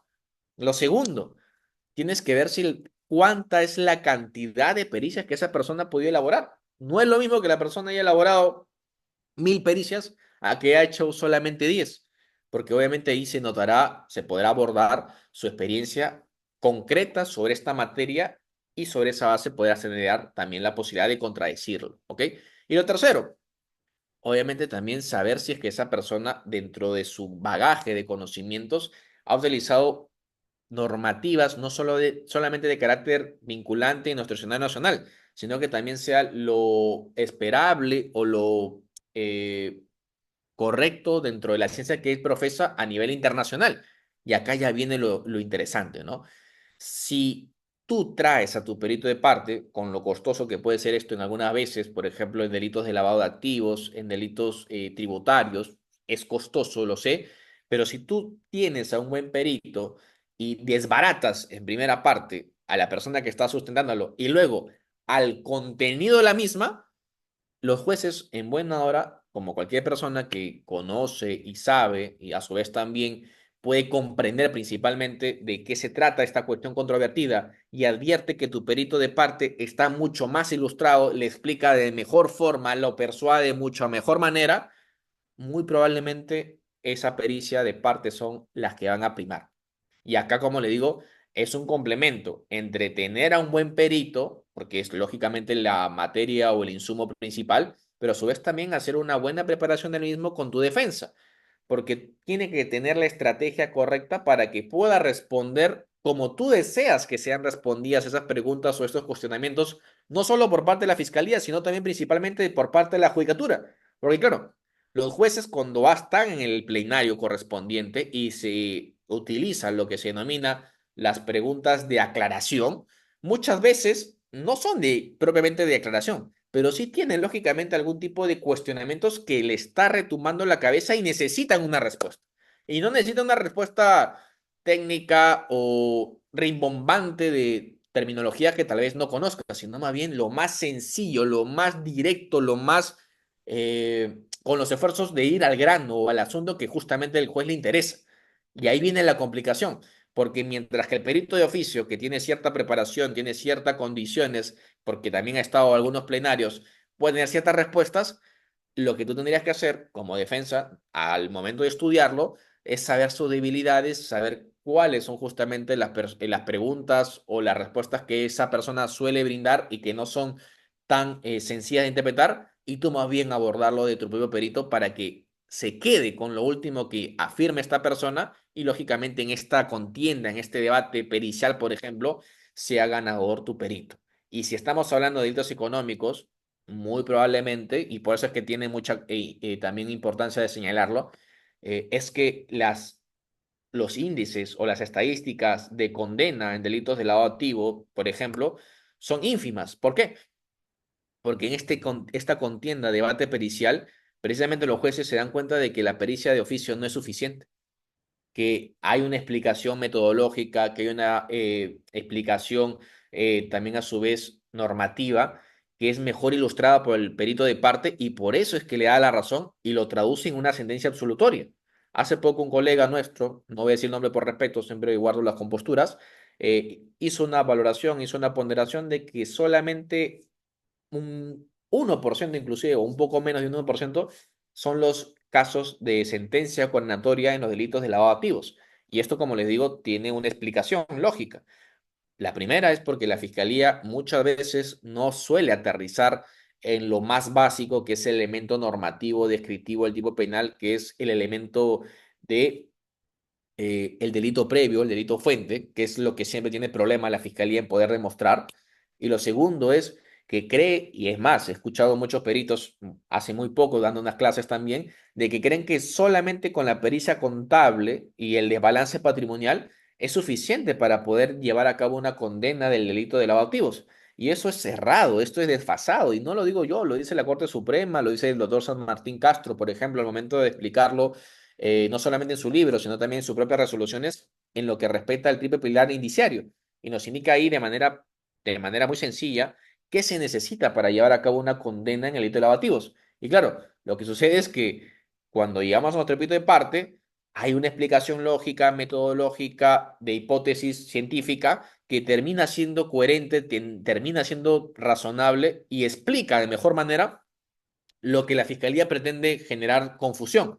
Y ante el juez que quede ilustrado, de que quede especificado y aclarado todas sus cuestiones, todas sus dudas, todos sus interrogantes, la probabilidad de éxito de que esa estrategia funcione es muy alta. Por eso es que yo diría que en la realidad y en la actualidad, si bien es cierto, hay algunos jueces que todavía se decantan por ir a una prueba de oficio y darle tal vez una cierta importancia, y es más, inclusive en los delitos contra la responsabilidad penal de la persona jurídica, si nosotros vemos el reglamento correspondiente y la ley, nos vamos a dar cuenta que tiene la prueba de oficio un valor ya institucional que debería ser prioritario. Y la única forma, por ejemplo, de que se pueda no tener como valorado de manera única o exclusiva esta, es precisamente que hay una contradicción a través de una pericia de parte. Con lo cual, una vez más, volvemos al asunto. Si tú no tienes una pericia de parte, muy probablemente el juez sí va a tener únicamente cómo valorar el caso con esa pericia de oficio. Pero si tiene una pericia de parte que está bien estructurada, que tiene una hipótesis, que tiene un análisis, que tiene una descripción, que tiene una conclusión, que tiene una recomendación y tiene una explicación sencilla, bastante elocuente y persuasiva dentro de una conexión con la defensa técnica que le puede ilustrar al juez, diría yo que el 90% de casos se van a poder absolver. El problema ya entonces está en la preparación que te haces con tu contador, con lo que tú puedas llevar a cabo también con tu perito, para que pueda existir una mejor probabilidad de éxito y que la persona que tú estás defendiendo sea absuelta. Yo diría que en la actualidad ya no es cierto que las pericias de oficio son sacramentadas y que no son objeto de discusión o de debate. Creo que más bien ahora los jueces, y por eso también era válido el comentario que hacía, muchos jueces han llevado sus estudios de posgrado de manera internacional en algunas buenas escuelas de elementos y autoría de prueba, y ya se han dado cuenta de que, claro, se tiene que cuestionar la propia pericia de oficio y priorizarse cuál es la que mejor grafica el contexto y sobre esa base resolver.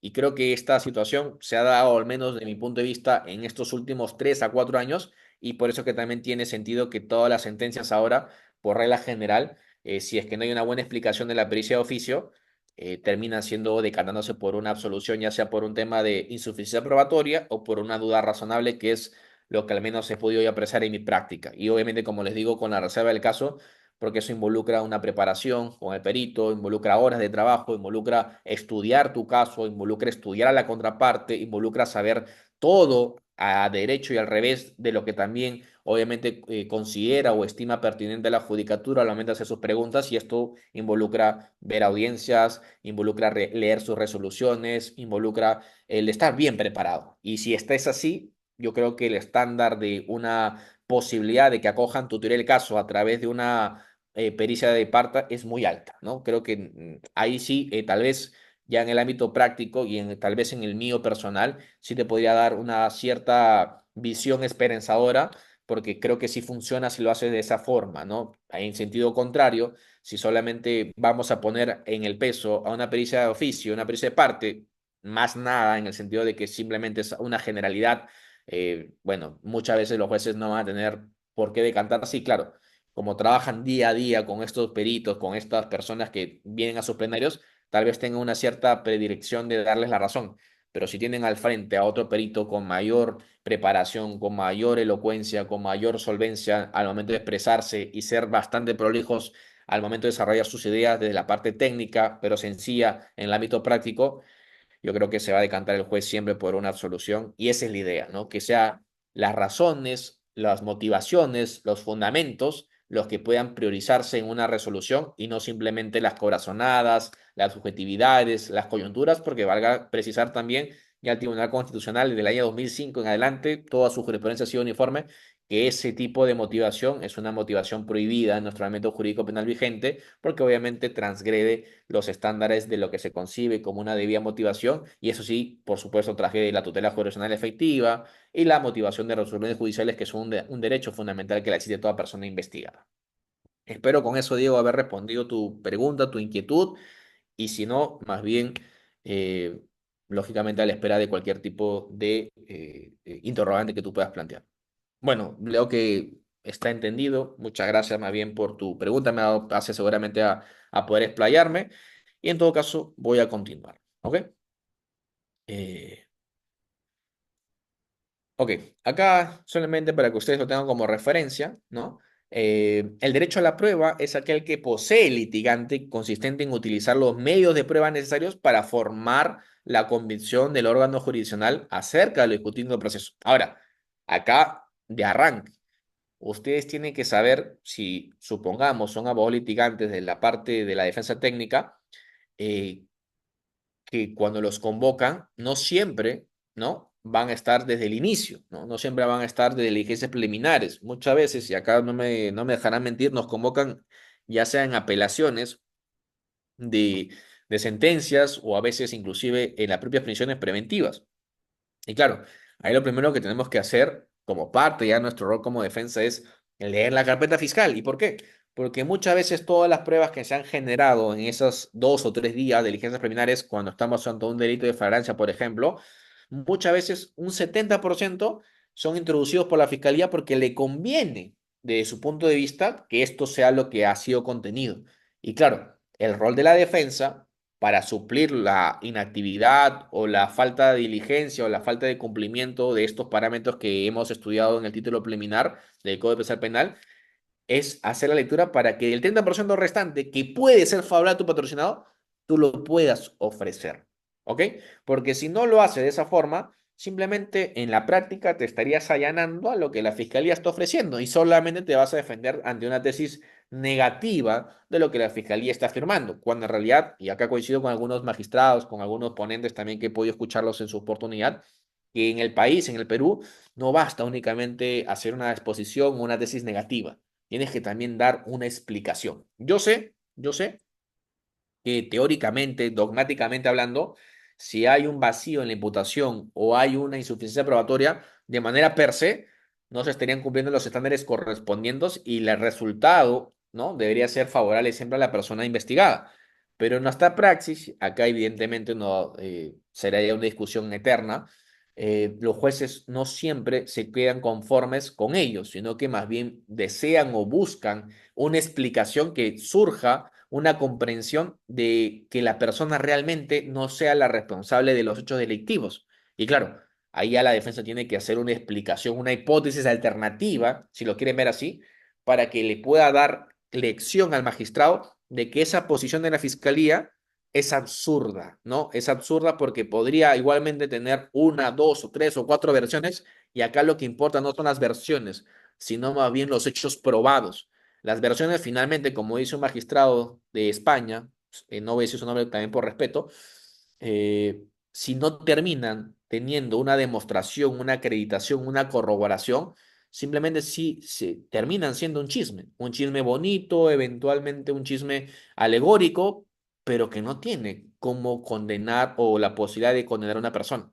Y ahí viene el problema, que en algunos delitos clandestinos, ¿no? De carácter sexual sobre todo, a veces pareciese, inclusive hay problemas en la propia interpretación de la Corte Suprema, a veces la sala permanente con la sala transitoria tienen discusiones respecto a qué se debe interpretar como parte de una prueba suficiente en la declaración de la víctima en delitos de carácter sexual.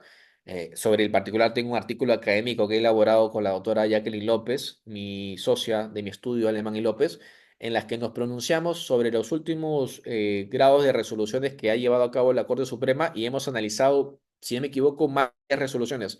Y ahí damos cuenta de que son contradictorias entre sí mismas.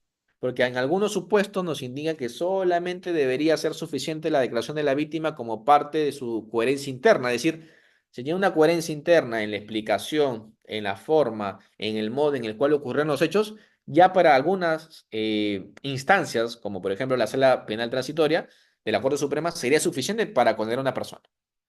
El caso de Cusco, el caso de Cajamarca, el caso de Huánuco, ¿ya?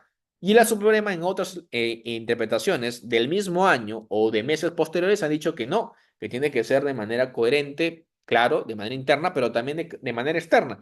Y esto último, de manera externa, tiene que estar supeditado a elementos de prueba que puedan acreditar que la versión sí existió y por consiguiente a una persona se le pueda llevar a cabo una condena en su contra. ¿Cuál es el problema? Que si no hay una unificación de criterios jurisprudenciales, ni siquiera en la Corte Suprema, con los fines que es una casación o con una resolución de nulidad, como lo son el fin homofiláctico y unificador, comprenderán que hay una situación de incertidumbre abismal en estos delitos porque no se habría una predictibilidad.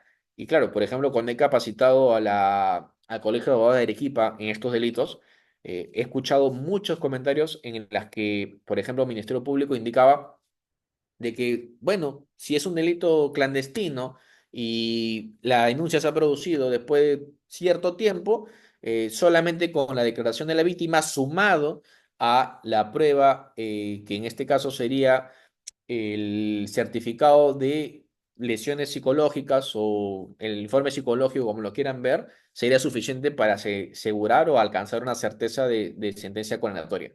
Y ahí yo discrepo, porque claro, no digo o no quiero dejar de mencionar que esos casos sí puedan ocurrir. Es más, hay un caso emblemático en la Suprema que después de 20 años una víctima denunció una violación sexual en su contra y luego la persona fue sentenciada. La magistrada ponente fue la doctora Ledesma, si lo quieren revisar.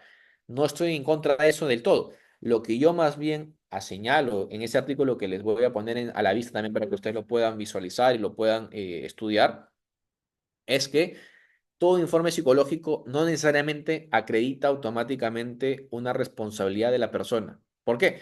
Porque lo que tendría que hacer como cualquier informe psicológico o cualquier tipo de otro informe análogo es que la persona que lo elabore tenga la capacidad de explicar por qué, por ejemplo, concluye que haya algún tipo de perjuicio psicológico o afectación psicológica. Y claro, si no existe también esa afectación psicológica, ¿por qué no existe? Pero si no está explicado eso de manera por escrito y lo quiere recién introducir en el plenario de manera oral, ahí sí estoy yo discrepando, porque el propio informe psicológico debería contener todas las prerrogativas, todos los alcances, todos los límites que me den cuenta a mí, como persona investigada, la forma en que me puedo defender porque está por ahí expresamente establecido. Y no ir a vacilar en el juicio indicando de que podría ser, que tal vez, que por si acaso, que obviamente eso ya como ustedes comprenderán, son meras especulaciones y lógicamente un magistrado serio debería rechazarlas.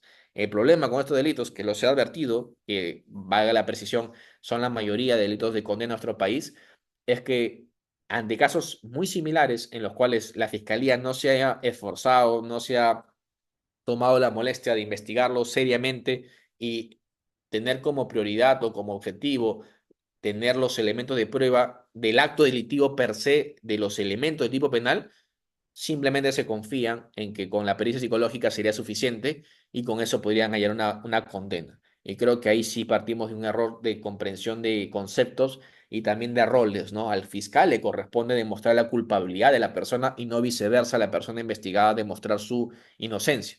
Pero en estos delitos, y por eso es que a veces me preocupo mucho en ello, y por eso siempre tengo profundidad en algunos artículos que he podido realizar, discrepo en algunas actuaciones porque creo que es injusto en esta búsqueda de buscar justicia a una persona que busca una denuncia en contra de un delito muy grave, el de atropellar derechos fundamentales. Creo que eso a la larga podría generar un caldo de cultivo para que se presenten mayores índices o incidencias de delitos falsos, o perdón, de denuncias falsas que podrían conllevar a que a una persona le arruinen la vida. Y en eso sí no estoy de acuerdo. Debería ser siempre un punto de equilibrio.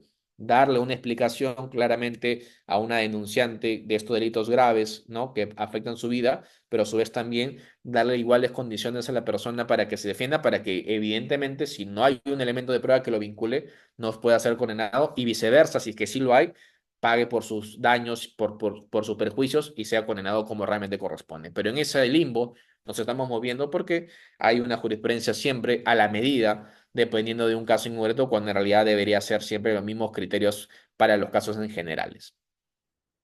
A ver. Acá le dejo una jurisprudencia, como le digo, acá no hay mayores sorpresas, simplemente el TC ya se ha pronunciado desde hace varios años atrás de qué es el derecho a la prueba, ¿no? Acá nos dice muy sencillamente, en el sistema peruano el derecho a la prueba no disfruta de una declaración expresa y menos independiente de la normativa constitucional, pero sí goza de reconocimiento y protección básicamente porque forma parte del contenido esencial de otro derecho fundamental que es el debido proceso. Ustedes saben que el debido proceso es un derecho continente y dentro de la misma hay otros derechos que podrían vertir lógicamente su exteriorización y su aplicación en la práctica, y esto es parte de lo que ha podido también recoger la jurisprudencia del TC. La Convención Americana de Derechos Humanos reconoce explícitamente que parte de este derecho es el de interrogar a los testigos, el de poder obtener la comparecencia, poder tener a su vez hechos que sean arrojados al juez y que pues, obviamente puedan ser valorados, ¿no? Y eso está previsto y regulado en el artículo 8, numeral 2, literal F de la Convención Americana sobre Derechos Humanos, que tendría que ser bajo nuestra Constitución y su disposición final cuarta y transitoria vinculantes por tratarse de un tratado internacional de derechos humanos que el Estado peruano ha ratificado y suscrito. Bueno, parte de eso también es que es un derecho a probar, es un derecho a ofrecer medios de prueba, que se admiten, que se actúen, por supuesto, que sean valorados de manera adecuada y con la debida motivación y que se asegure la producción o conservación de la prueba. Y acá viene seguramente un comentario que siempre hago también precisión. El derecho a la prueba involucra que cualquier elemento de prueba que haya sido introducido al proceso penal sea resguardado por las autoridades competentes. Y acá la única garantía que habría es, lógicamente, si se hace una debida protección de estos datos. Y la única forma de hacerlo es si se toman las medidas y herramientas correspondientes para que no se pueda alterar, evidentemente, por ejemplo, un escenario criminal o que se puedan alterar algún tipo de elemento de prueba que finalmente no sirva. Acá le pongo unos ejemplos. A ver. Si estamos investigando un delito, ¿no? De homicidio, hay protocolos de actuación dentro de la Policía Nacional de Perú, conjuntamente con la Fiscalía y los peritos, para que puedan, en este caso, lacrar la escena del crimen, para que puedan generar un cordón y para que no se puedan contaminar este escenario criminal y por consiguiente pueda ser obtenido los elementos de prueba correspondientes que puedan dar cuenta el lugar de los hechos, ¿ok? Pero supongamos que no hay este tipo de medidas, que las personas que son las propias autoridades públicas, le hace policías o peritos, eh, no son convocados a la escena criminal, no, a la persona que es la asesinada, o la persona que ha sido víctima de este homicidio, se le levanta, se altera la escena del crimen porque ya no se podría saber en principio, cómo en realidad se ubicó a esta persona para poder, lógicamente, desde el ámbito científico, determinar su razón de muerte, su hora de muerte, entre otras cuestiones. Y esto genera una pérdida del derecho de prueba de las personas que son las procesadas y obviamente de las víctimas principalmente, ¿ok? Esto es una garantía que debería de toda investigación para que, por ejemplo, exista lo que se denomina el control de cadena de custodia, ¿no? Todo documento que se pueda lacrar para efecto de su visualización, por ejemplo, en una transcripción, tiene que estar resguardado por una cadena de custodia para que no se pueda alterar el contenido de la misma y no se pueda generar vicios que anulen la valoración probatoria de las mismas. Y eso ya es un rol que le compete a la fiscalía, a la policía, al Poder Judicial, porque obviamente la parte imputada se advierte que hay un vicio en la medio de prueba obtenido o recabado, muy probablemente generará un incidente para efecto de que se anule y por consiguiente no sea valorado en el plenario. ¿Ok? Eh, bueno, acá es un poquito más de lo mismo, que el derecho de prueba, ¿no? Tiene también como vertiente que tú puedas introducir y que puedan ser actuados y valorados en su oportunidad. Acá son los límites que, como también hacía referencia, tienen que estar debidamente contemplados, su justificación en el marco de la utilidad, la conducencia y la pertinencia. también lo es que tiene que ser lícito, ¿no? Y acá lo que también había anticipado, no pueden admitirse medios de prueba obtenidos en contravención del ordenamiento jurídico, lo que permite excluir supuesto de prueba prohibida, ¿ok? Y la preclusión o eventualidad, que también se los había puesto con anticipación, en todo proceso existe una oportunidad para solicitar la admisión de medios de prueba. Pasado dicho de plazo, no tendrá lugar la solicitud probatoria y a partir básicamente de esta última exigencia corresponde analizar qué sucede en el caso nacional con relaciones a los plazos solicitados de manera probatoria. Acá tengo una mano levantada del doctor André Arias Gutiérrez. Por favor, los moderadores le pueden dar pie para que pueda hacer su pregunta, por favor.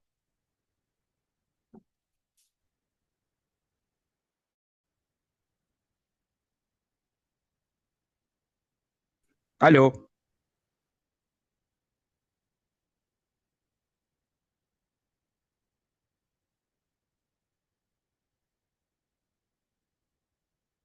Si le pueden dar pase, por favor, al doctor André.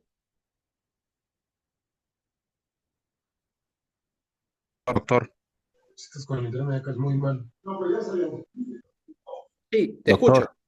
Doctor. Doctor, mi pregunta es sobre la prueba, cuando esta ha sido sellada para que no se altere, pero de alguna forma se rompe lo que ha sido sellado, ¿hasta dónde es válida? Porque escuché la tesis de otro doctor que decía que aún sigue siendo válida, aunque se haya roto los sellos de seguridad de la prueba, siempre y cuando no se haya alterado en sí. Pero quería saber hasta dónde se permite esto. Gracias, doctor. No, más bien a ti por la excelente pregunta. De mi punto de vista, y acá tal vez es porque yo soy más garantista, quien te habla como les hago referencia, me dedico a la parte privada, ¿no? Al litigio como defensa técnica. Lo que yo te diría, si es que ya hay una ruptura de esa cadena de custodia y de la información que está dentro de la misma, yo ya no esperaría que haya una alteración. Yo ya diría que per se ya está alterada, porque habría una contaminación Claro, dentro de la misma. Y en consecuencia, todo lo que se quiera hacer respecto a esos elementos de prueba, yo los pondría en duda de su validez, de su lógicamente valoración como tal, y pediría la exclusión. Eso porque me va a afectar, y más aún cuando esa prueba pueda ser la prueba diabólica, o si lo quieren ver así, que podría generar una imputación en contra de mí y que estaría probado el hecho que se me imputa. Entonces, yo como defensa, sin lugar a dudas, si advierto que hay una ruptura del control de la cadena de custodia, voy a generar un incidente para que se pueda excluir. Y es todo el bagaje de jurisprudencia del Tribunal Constitucional y la Corte Suprema que seguramente me va a dar la razón.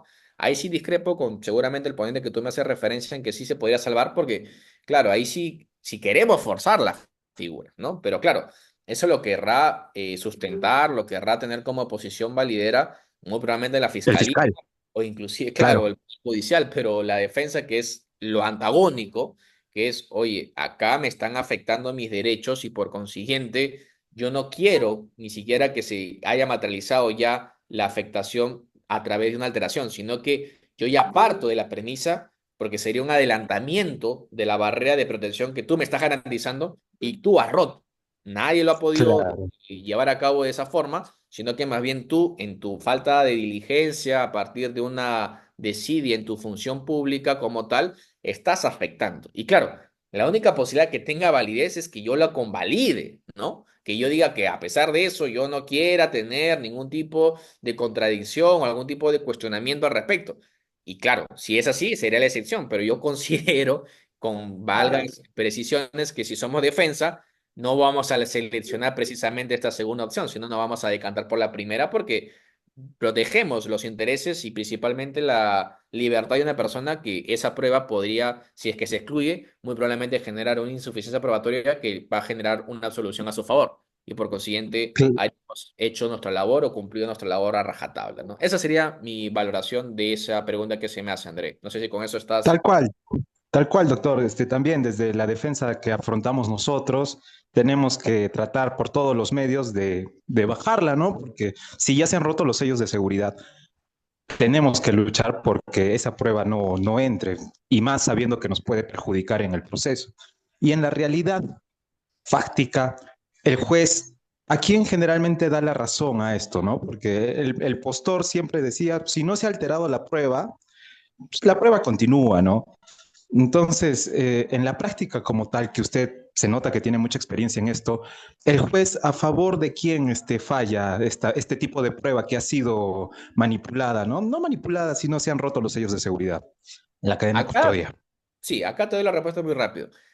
Acá la Corte Suprema, en un caso en el Callao de 2022, ha dicho lo siguiente al respecto, ¿no? Si es que, por ejemplo, en un delito que es un delito de libertad sexual, ¿no? Supongamos un delito de violación o de tocamientos indebidos, y hay una cámara Gesell, y por regla general la cámara Gesell es registrada en audio y video y se guarda un CD en esta carpeta fiscal, y luego se puede, obviamente, actuar en juicio. Si esa está alterada, ¿no? Perdón, si es que está inutilizable, es decir, por descuido, por errores, por eventualidades técnicas o deficiencia de la fiscalía, por propio sistema, no se puede reproducir ese video en el plenario, ¿no? Lo que corresponde es que la defensa deje constancia de que eso le generó una indefensión. Y si eso hace, esa prueba va a ser excluida. Eso lo dice la Corte Suprema, ¿ok? ¿Qué sucede en ese caso en particular que les hago mención? La defensa no dijo absolutamente nada, suponiendo de que el resultado iba a ser que se iba a excluir de manera automática. Pero la Suprema nos ha dado un plus, ha dicho, si tú quieres que se pueda excluir ese medio de prueba y obviamente tú estás en disconformidad con que esa prueba no se reproduzca porque evidentemente no se puede llevar a cabo y es la única prueba fehaciente o que garantice lo que ha dicho, lo que ha expresado, lo que ha podido referir la menor, entonces tú tienes que contradecir, tú tienes que expresar el agravio que eso te genera. Pero si no lo haces, estás convalidándolo. Entonces, en sentido opuesto, si tú generas ese incidente desde un principio o en el propio plenario, según los parámetros de la propia Corte Suprema, debería ser excluido y tendrían que darte la razón, porque ese pronunciamiento inclusive es de observancia obligatoria. Con lo cual, ahí está la respuesta. Tendríamos que nosotros como defensa siempre advertir esta deficiencia que ha tenido la Fiscalía en su ámbito de probar ya en el plenario un hecho que está afirmando en calidad de certeza para el juez y lógicamente generar este incidente para yo decir que me agravia en tal o cual derecho y por tanto corresponde que se puede excluir para que no tenga esta actuación probatoria o en todo caso no se pueda valorar al momento de determinar la responsabilidad de tu defendido en esta sentencia y por consiguiente si es la prueba esencial, porque como sabemos en estos delitos la prueba de cámara GESEL es la primordial, obviamente en ese caso sería una absolución. Esa sería la respuesta. Muchas gracias, doctor. Perfecto. No te Gracias. preocupes, más bien a ti por la pregunta, siempre pertinente y oportuna. Y agradezco a todos los que están participando de manera activa para efectos de que sea un poquito más gráfica la clase y sobre todo también que no sea únicamente un monólogo, sino que más bien sea bastante interactiva e interesante como lo están viendo hacer. Tengo una última mano levantada que es la del doctor Iván Taipe y con eso concluyo porque también quiero respetar los tiempos. Lógicamente voy a recuperar el lapso de tiempo que hemos podido perder la primera media hora en otras sesiones, pero igual, ya para dejarlos también a ustedes descansar, a las 10 vamos a culminar y culmino con la mano del doctor Iván Taipe para que pueda hacer su pregunta correspondiente. Doctor, muy buenas noches. Buenas noches, Iván, Doctor, coméntame. doctor, mi pregunta va más en torno a que estoy llevando un caso recién que estoy innovando en lo que viene a ser delitos aduaneros, ya, pero se ha visto serias deficiencias en cuanto a lo que viene a ser las incautaciones de los objetos materia de prueba, ¿no? Con los cuales se imputa una infracción en este caso a mi defendido. Entonces lo que estoy cuestionando, lo que quiero hacer es de ver, no sé si es que por A o B solicitar una pretensión directamente a la fiscalía o ir en tutela de derechos toda vez que se está imputando mm, receptación aduanera, ¿no? Pero con indicios o con pruebas que no contienen una cadena de custodia, a efectos de que no haya alterabilidad de los medios de prueba, ¿no? Con los cuales se puede imputar. En este caso, bueno, mi consulta era la siguiente: si por A o B la fiscalía formaliza la investigación, ¿necesariamente me voy en tutela o nuevamente le solicito a la fiscalía para que se pueda dar en primer juicio? Ya, a ver, acá seguramente te voy a responder con un caso para que lo puedas graficar y tal vez utilizarlo de manera estratégica, porque si bien es cierto, tienes un argumento a tu favor, muchas veces en el proceso penal tienes que ser muy fino al momento de introducir una acción para que no tengas un resultado contradictorio a tus intereses. Y acá te explico por qué. A ver, En el caso que te comento, o que te voy a comentar, era también un delito tributario. Se le está también patrocinado haber introducido mercancías restringidas, ¿no? De aduanas para efectos de hacer cualquier tipo de cuestión, supuestamente según la hipótesis de la fiscalía, ¿ok? Para efectos de imputarle ese delito, ¿no? De mercancías restringidas o mercancías prohibidas, si me recuerdo, la fiscalía utilizó un informe de una entidad que indicaba que ese objeto o ese bien que habría supuestamente introducido y patrocinado, supuestamente sería de una declaró ese informe es que no se había analizado el objeto mismo, sino que se había comprado un objeto que tendría la misma similitud, de las mismas características y por tanto habrían deducido que como son similares los frascos, en consecuencia son el mismo contenido. Y eso es absurdo. Yo tengo si se me va a investigar por un delito que es mercancía restringida, determinen que efectivamente ese objeto sea mercancía restringida con el mismo objeto, no al que se parezca, no al que tenga las mismas características, no al que tú quieras, sino al que supuestamente tú estás indicándome que es una mercancía restringida. ¿Y qué sucede? Que en nuestro país muchas veces no tienen estas tecnologías, no tienen estas herramientas y tienen que más bien derivarlo a otras instancias internacionales y en las cuales son muy costosas.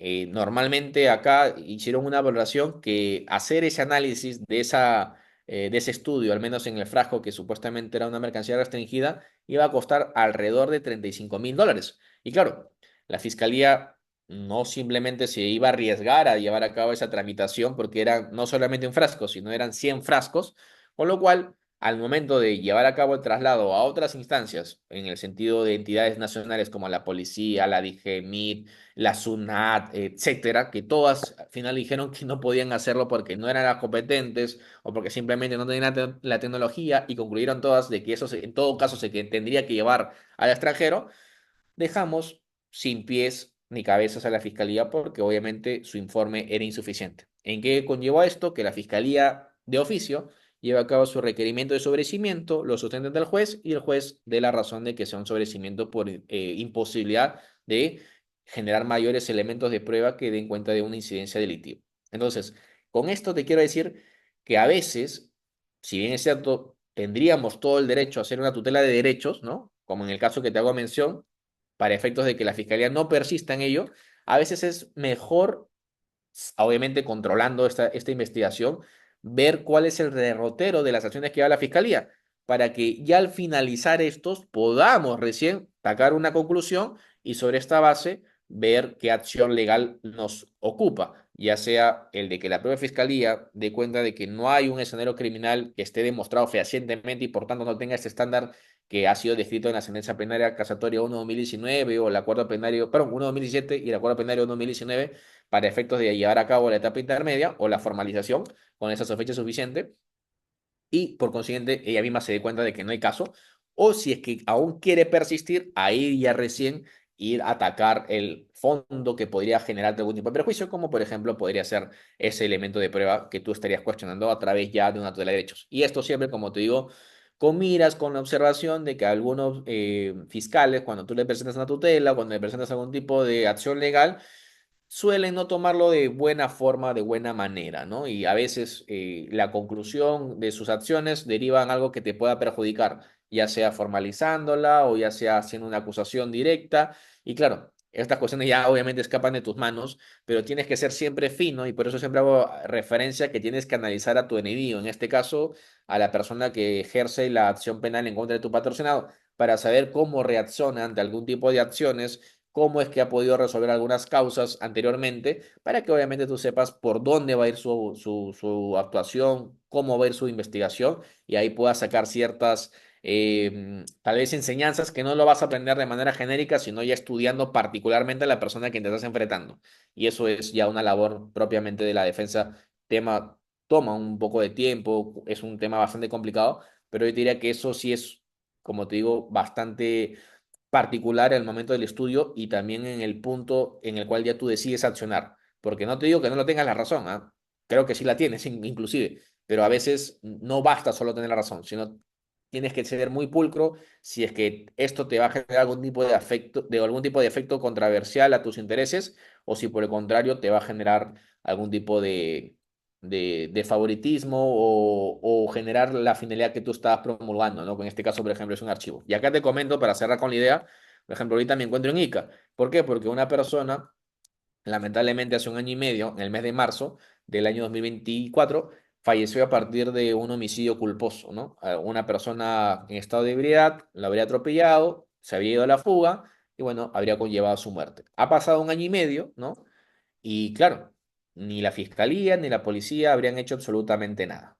El policía solamente intervino la primera noche, el primer día, por así decirlo, levantó algunas investigación, ¿no? Algunas declaraciones y no pasó absolutamente nada más. No le corrió traslado a la fiscalía, no se hicieron los exámenes correspondientes y claro, no es que no yo tenga la razón conjuntamente con mi cliente para poder hacer una denuncia ante el policía, eventualmente ante las autoridades públicas, porque estaríamos ante una omisión de funciones, eventualmente ante otros delitos, tal vez de corrupción de funcionarios públicos, sino que, por el contrario, tendría toda la razón de hacerlo si el fundamento estaría demostrado. Pero claro, esto tal vez hubiera provocado que este efectivo policial, como sabría o estaría conociendo de que es denunciado, esos elementos de prueba que sí lo había llevado a cabo, no los haya presentado así, si bien es cierto, sea destiempo, no los haya presentado oportunamente a la fiscalía el día de hoy, porque obviamente habría dicho su defensa que no lo habría realizado y que, bueno, es simplemente una negligencia, pero no la comisión de un delito.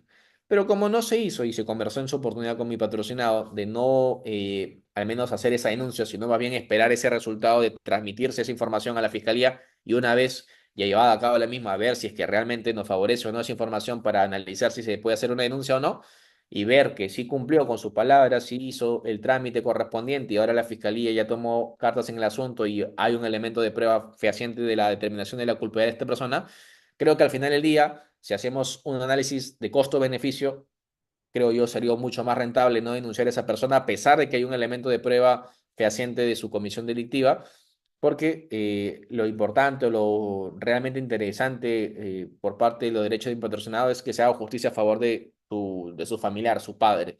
Y claro, si hubiéramos denunciado al policía, muy probablemente esas pruebas nunca hubieran aparecido y no hubiera buscado realmente su interés. Con eso te digo, y con eso cierro, que a veces tienes que pensar en los intereses más profundos del cliente que representas para que no simplemente por una acción que te correspondería hacer o formularlo, lo hagas, porque puede generar un efecto contrario y eso al final del día ya no se pueda subsanar o salvar. Y obviamente el litigio, el litigante penal, al menos en la defensa, tendría que ser prolijo en esas actuaciones, ¿no? Saber cuándo accionar y cuándo no, pero siempre de manera estratégica y previo conversación o consentimiento siempre con tu patrocinado para que sepa, perdón, no solo transparente la comunicación, sino que sepa también a su vez las contingencias como parte de tu mandato imperativo de la ética que ejercemos como abogados. Espero con eso, y discúlpame si me he explayado, es lo que corresponde actuar en la sede que me has indicado y obviamente sea también tu misma valoración.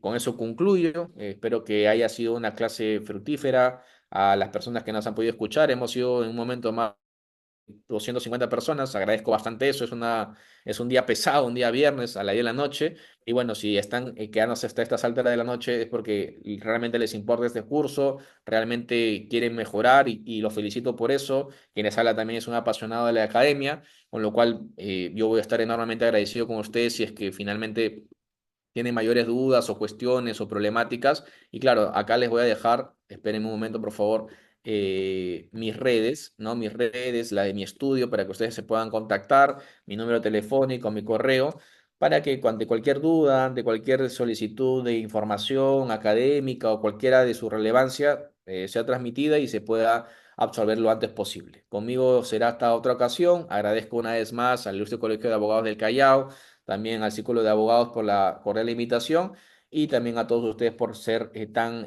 pacientes y a su vez también tan interactivos con esta clase. Y una vez más agradecerles de todo corazón por estar hasta estas horas de la noche. Hasta luego, bendiciones y espero encontrarnos en la siguiente sesión. Hasta luego.